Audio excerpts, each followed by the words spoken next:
одна из милостей, которую мы с вами получаем месяц Рамадан, это прощение грехов. И каждый мусульманин, он должен понять, что все его проблемы, все его лишения милости Аллаха, лишения своего удела, риска, лишения бараката в жизни, лишения умиротворения, спокойствия души, духовного, очень часто происходит именно из-за наших грехов. Даже ученые говорят, тот риск, тот удел, который Аллах предопределил тебе, он не может дойти до тебя. Потому что между этим риском и между тобой встают твои грехи. То есть это как камни, это как повалившиеся деревья, другие какие-то преграды, через которые просто наш риск, он не может дойти до нас. И очень часто вместо того, чтобы еще больше и еще больше просить риск, или говорить Аллаху: «О Аллах, дай мне это, дай мне то», ученые говорят, нужно просто попросить у Аллаха прощения за наши грехи. И если Аллах избавит нас от грехов, простит нам наши грехи, вот эти камни, эти преграды, которые не дают риску, счастью, душевному спокойствию дойти до нас, они сами просто дойдут до нас спокойно. Поэтому, если хочешь, чтобы твоя машина смогла выехать после сильного снегопада, надо просто почистить снег. И здесь то же самое. Если грехи уйдут, то риск он сам придет, даже если просить не будешь. Поэтому Умар ибн Хаттаб, когда был халифом, пришла засуха, и он собрал весь народ. Это такая известная история, где очень много пользы для нас, назиданий. Он собрал народ, и они вышли в пустыню для истиска. Истиска — это в переводе означает прошение дождя. Когда мусульмане, именно обращаясь к Аллаху, просят: «О Аллах, дай нам дождя, дай нам дождь». Он собрал весь народ, они совершили поклонение. Он обратился, как будучи халифом, вождем народа, он обратился к Аллаху. Но когда он просил у Аллаха, те, кто стояли за ним, никто не услышал даже одного слова про дождь. Получается, весь народ был собран для того, чтобы просить дождя, а он даже не промолвил даже одного слова про дождь. Вместо этого он очень много просил, повторял, чтобы Аллах простил грехи ему и его народу. Когда он завершил молитву, все вернулись домой. И Аллах отправил благословенные ветра, тучи, и полил их землю, альхамдулилля, водой. Они получили дождь, то есть результат он был. И люди в удивлении пришли к нему и спросили: «О амируль му'минин, о предводитель мусульман верующих, мы вышли с тобой вместе для того, чтобы попросить у Аллаха дождя. Но в твоих молитвах мы не услышали даже одного слова про дождь. Ты не стал просить у Аллаха дождя, и Аллах дал нам дождь». И тогда Умар ибн Хаттаб сказал: «Я не просил у Аллаха дождя, но я попросил у Аллаха то, что приводит нам дождь. Яджлибу, жаляб ита». Вот на татарском есть такое слово жаляб иту, привлекать. То есть дождь тоже надо привлечь как-то. И вот я не просил у Аллаха дождя, но я попросил у Аллаха то, что привлекает к нам дождь. То есть прощение. Если, значит, получается, народ не получал дождь из-за своих грехов. Когда грехов не стало, камни собрали, убрали, дождь он сам пришел. И он тогда привел аяты из сураты Нух, слова Нуха. «Факульту стагфиру раббакум, иннаху кана гаффара». И я сказал им, то есть народу, «Истагфиру раббакум», просите у вашего Господа прощения, ибо Он прощающий, гаффара. Гаффар — это не просто прощающий, есть гафур, гафир, а есть гаффар. Это тот, который каждую секунду прощает. Это тот, который каждый час прощает. Потому что мы, такие создания, недостаточно того, чтобы нас простили только один раз. И даже в хадисе говорится, Аллах каждый вечер ждет, чтобы его раб попросил у него прощения за те грехи, которые он совершил днем. И каждое утро Аллах ждет для того, чтобы его раб обратился к нему и попросил прощения за те грехи, которые он совершил ночью. Поэтому Аллах не просто гафир, не просто прощающий, а Он постоянно прощающий. Потому что мы такие Его рабы, нас надо постоянно прощать. Нас не надо только один раз в жизни прощать. Это дома жена может сказать мужу: ну ладно, мотором, этот раз я тебя прощаю, но больше не проси, да? Или там муж жене может сказать. У нас и снисходительность, и милосердие, оно очень ограничено. А Аллах, Он прощающий и милостивый из всех милостивых. Поэтому Аллах Аль-Гаффар, Он постоянно прощает. Аль-Гаффар. И «Факульту стагфиру раббакум иннаху кана гаффара». Умар ибн Хаттаб привел им аят, сурату Нух, слова Нуха. Я сказал им, чтобы они просили у Аллаха прощения, ибо Аллах прощающий. «Юрсили самаа алейкум мидрара». И тогда Аллах отправит вам алейкум, то есть обильные дожди с небес. То есть если Аллах простит вас, то Он отправит вам с небес обильные дожди. Вот что сделал Аллах в этот раз. Поэтому во время Рамадана, во время сухура особенно, во время ифтара, перед ифтаром, когда силы иссякают, когда иногда каиф табита, настроения нет, потому что целый день не кушал, не пил, когда во рту пересохло, когда мусульманин чувствует слабость не потому, что он там много гонялся за дунья, а потому что он целый день не ел ради довольства Аллаха. Вот в эти мгновения Аллах особенно любит нас, доволен нами и ждет от нас и спрашивания прощения.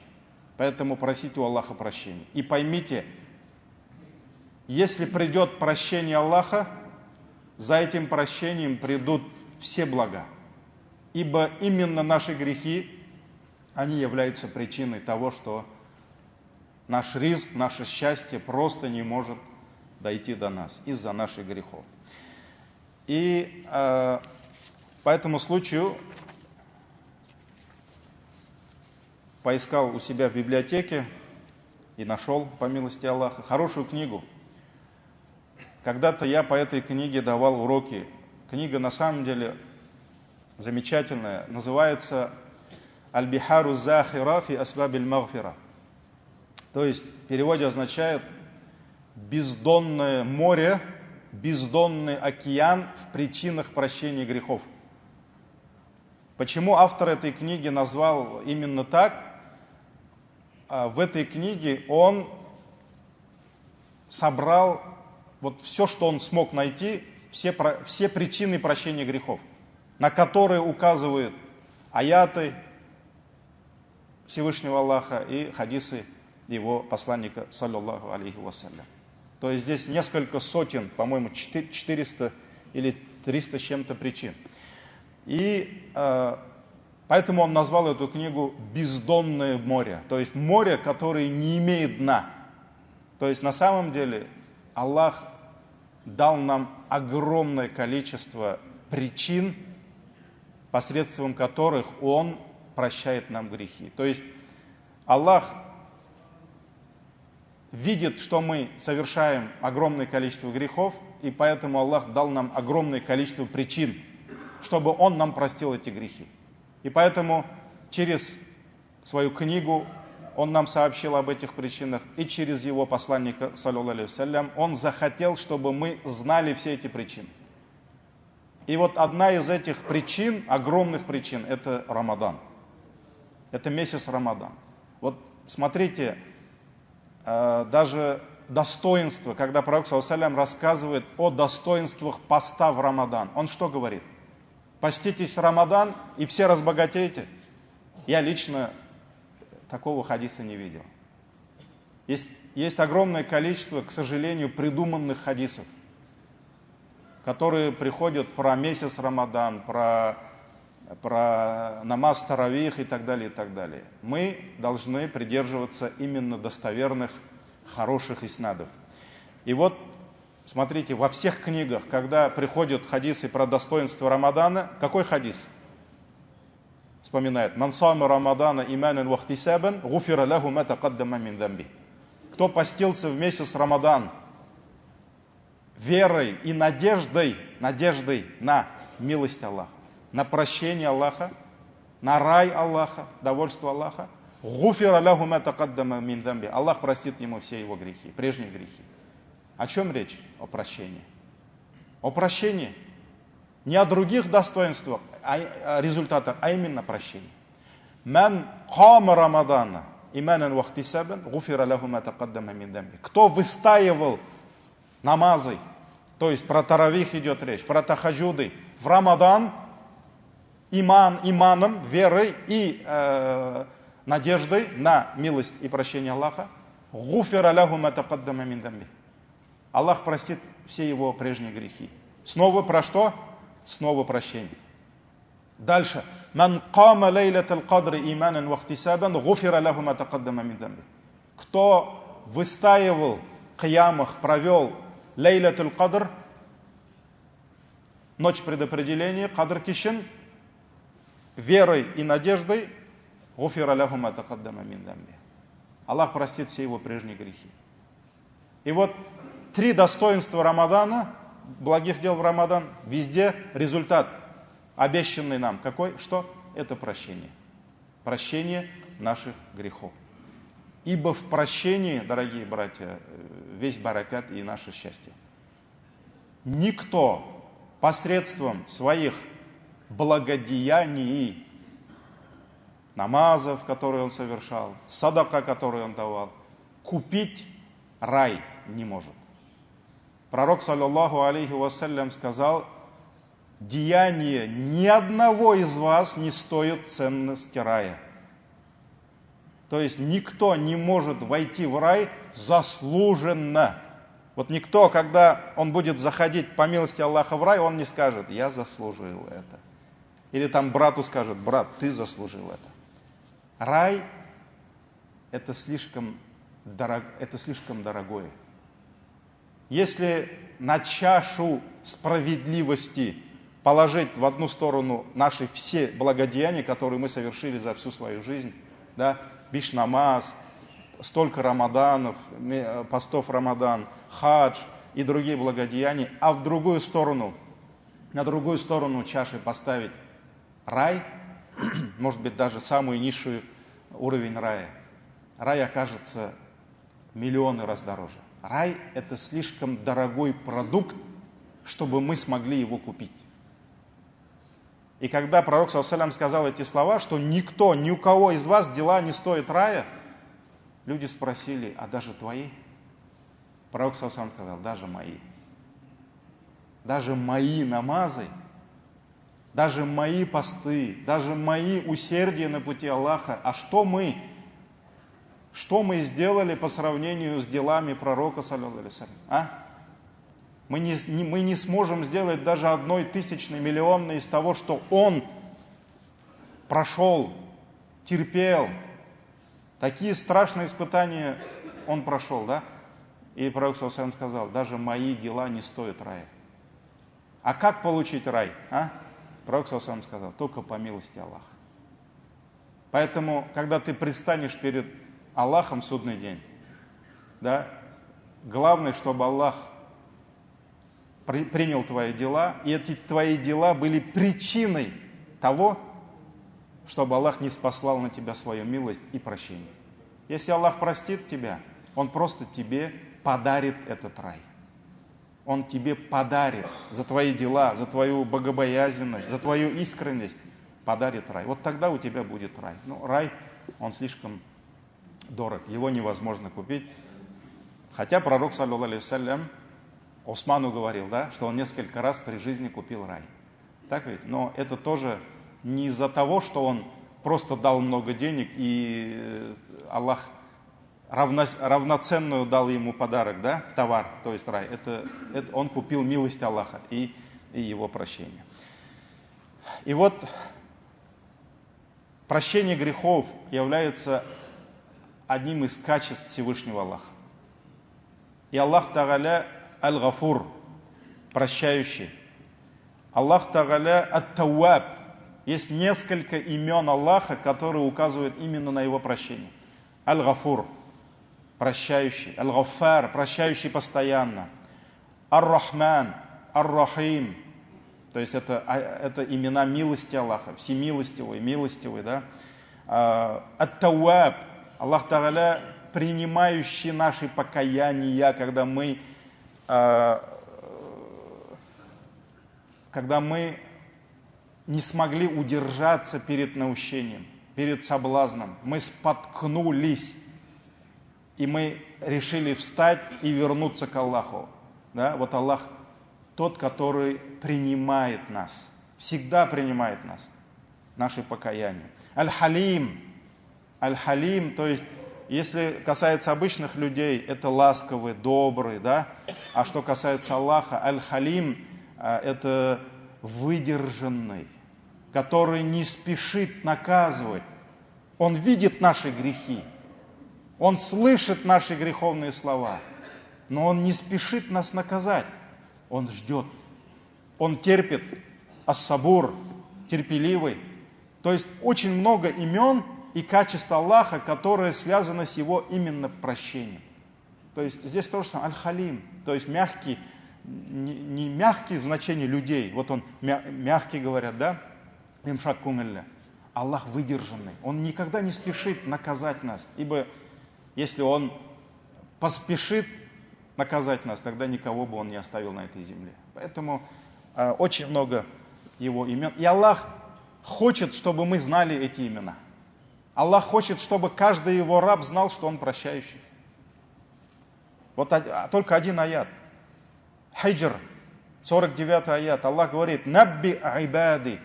Аллах обращается к пророку и к нам и говорит: «Набби айбади». То есть сообщи моим рабам, пускай знают, «Анни анал гафурур рахим», что я воистину прощающий и милостивый. Аллах не скрывает от нас. Аллах не говорит пророку: «О Мухаммад, знай, я прощающий», но никому не говори. Мы же иногда так говорим: вот я готов дать ему вот это, но только ты ему не говори пока. Да? То есть Аллах не скрывает от нас. Он хочет, чтобы все знали, что Он прощающий. И поэтому Он говорит: «Набби айбади», сообщи всем моим, расскажи всем моим рабам, что я прощающий и милостивый. Суратуль Хиджр, 49 аят. Суратуль Бурудж, 14 аят. «Вахуаль гафуруль вадуд». Вадуд, аль-вадуд. То есть Аллах прощающий и аль-вадуд, любящий. Аллах любит, Аллах прощает, Аллах любит. И таких «Вараббукаль гафуру зур-рахма». И твой Господь, прощающий, зур-рахма, обладатель милости. Обладатель милости. Поэтому таких аятов, дорогие братья, очень много. И только самый плохой, да, он не сможет заработать в этот месяц. Самый безнадежный только, который предал Аллаху забвению, да, только он, беспечный самый, только он не сможет заработать в этот месяц прощения Аллаха. Поэтому работайте, дорогие братья. Помните, как мы начинали Рамадан? Да? У нас первые дни таравиха, я не про ифтар говорю сейчас. Первые дни таравиха у нас народу было много, чем на джумга. Я удивился. На второй день я еще обращался к людям. После вчерашних пробок я думал, вы не придете. Люди пришли неделю. Но я сейчас с хазратами созваниваюсь специально перед лекциями. Во многих мечетях народу стало меньше. Люди расслабились, потихоньку привыкли. Вот это ушла она, эйфория, что ли, как назвать, да, Рамадан, там, Кьямы, да. Люди начали там придумывать всякие себе отговорки. Я вот устал, мне надо выспаться, мне надо это, мне надо то. Дорогие братья, последние 10 дней. Мы встаем на финишную прямую потихоньку. И здесь расслабляться нам нельзя. У нас остается 10 дней. Завтра с 30 по 31 начинается последние 10 дней. Поэтому не расслабляемся. Пророк, саллаллаху алейхи вассалям, последние 10 дней входил с новыми силами, с новым рвением. Штан бүрмәләрен тарттырып куйган, хатыннарын калдырган, һәм гыйбадәткә чумган, безгә дә чумырга язсын. Субханакаллаһумма бихамдик, ашһаду ан ла илаха илля анта, астагфирука ва атубу илейк.